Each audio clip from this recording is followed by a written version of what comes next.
ba sila? Ang oras na eh. Ano si Conde, oh? Si Enriquez.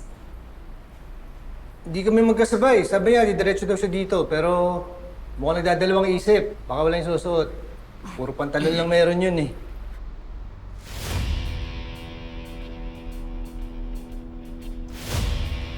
Lieutenant Conde.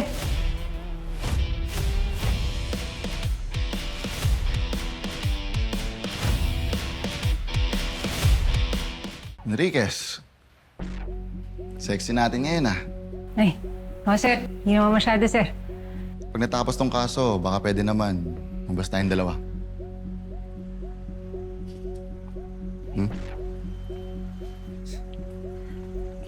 Enriquez, you're late.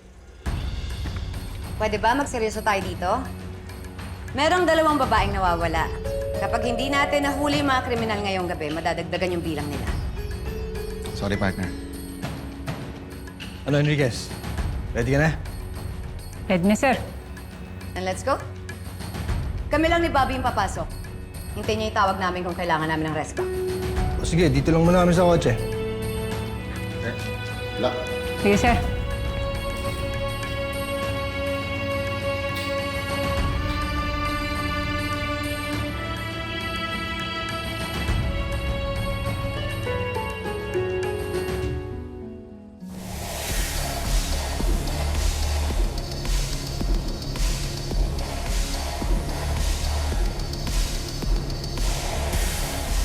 Ma'am, meron na po ba kayong table number?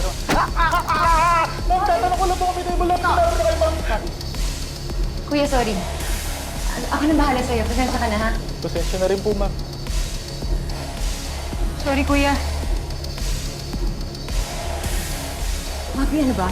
Kaya mo ba? Yung isa pa lang ibubuking mo na tayo. Sorry, ma'am. Hindi kasi ako sanay. Hindi sanay saan?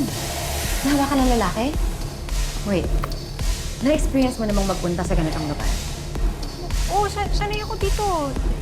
Yung ganito. Party-party. Tugsh, tugsh, tugsh. Bobby, stop. Ano ba ginagawa mo? May doubt na nagsasabi ka ng totoo. Sorry. Okay.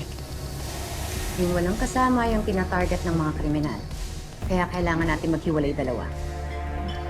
Yes, ma'am. Pero Bobby, sinasabi ko sa'yo, kapag na-compromise tong mission natin ng dahil sa'yo, sisiguraduhin ko na masususpindi ka.